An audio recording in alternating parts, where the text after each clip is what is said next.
striving to build a modern society. For a country with a population of over 1.4 billion, more than the population for all developed countries combined, it was never going to be easy to realize modernization. Perhaps that's why when former leader Deng Xiaoping proposed that China strive to realize Chinese modernization in the late 1970s, no one imagined what China's modernization would look like 40 years later. And when Joseph Stiglitz, economics Nobel Prize winner, predicted that urbanization in China would be one of the most influential global events shaping the 21st century. Some Western observers ignored it. Modernization refers to progressive transition from a pre-modern or traditional to a modern society. In today's world, modernization comprises industrialization, urbanization, and globalization. And China, as the second largest economy with GDP of close to 18 trillion, has not only eradicated absolute poverty and built a moderately prosperous society in all respects, but is also striving to realize the second centenary goal of building a modern socialist country. At the opening session of 20th National Congress of the Communist Party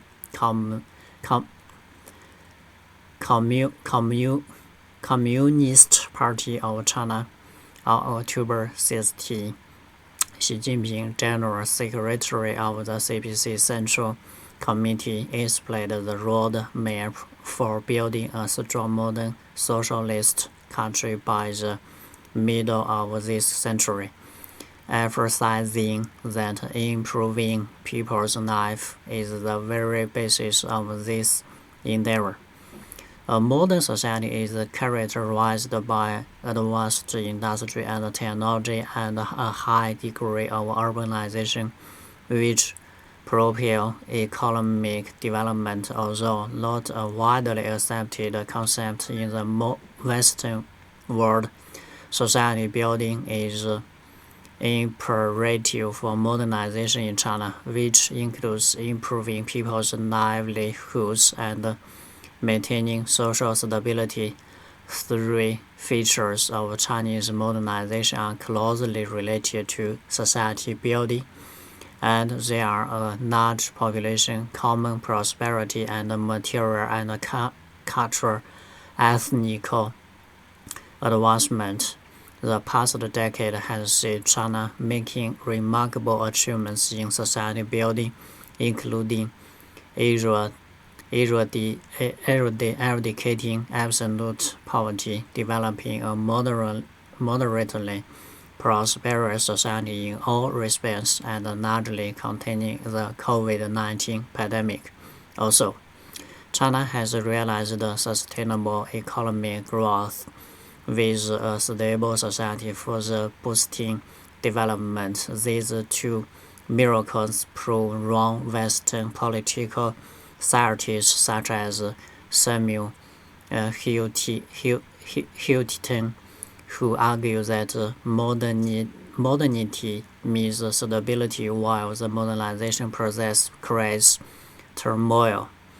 How the miracles came about and how can they make the modernization process smoother? In Western democracy, a political party acts as a link between civil society and the state. It stands for the protests certain vested interests and groups, and modernize the resources to contest the elections. In China, the situation is different, as the CPC's policies are deeply rooted in Chinese society and aimed at benefiting all the people. The party playing the leading role in governance and avoiding partisan strife and interests can implement long-term policies and strategies. In recent years, in particular, social policies have helped create more jobs and improved health care and housing despite rapid urbanization. How to balance the economy and society has been a major concern for most governments since the Industrial Revolution. It is still the key concern of modern states. Karl Marx and capitalism breeds inequality, which eventually engulfs the entire society. Karl Polanyi held a similar view, saying that the double movement was the cause of Western economy's collapse in the 1930s.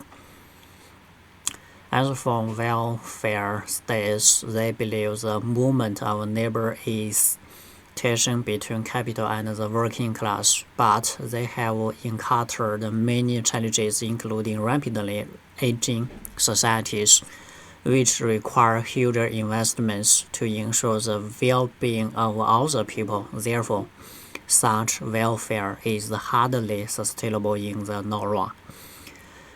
Developmental states such as Japan and the Republic of Korea took another path to development. These countries with strong state tradition tried to balance growth and stability when their economies took off. However, due to Asian financial crisis in the late 1990s, the social welfare systems in these countries started malfunctioning. As a result, many adopted an inclusive welfare system as a remedy. After the crisis, modern society faces many risks and uncertainties, which can be overcome only through joint efforts. And given the different perceptions of equality, justice, and order, and society building cannot be measured using economic indexes. China's rapid development also faces different kinds of risks and changes. That's why the party encouraged all stakeholders to work together to address serious problems, including improving health care, public safety, and community development. In fact, the community of social governance is critical to society building, and better collaboration leads to better performance in social centers.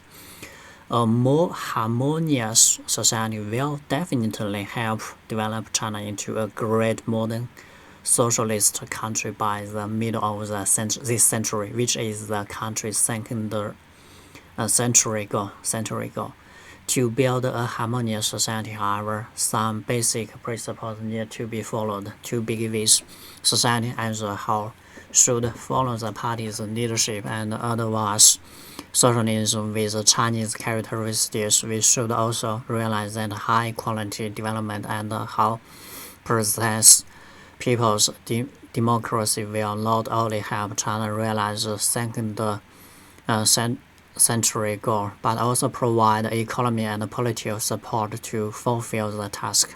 And we must always keep in mind that common prosperity is one of China's ultimate policy goals.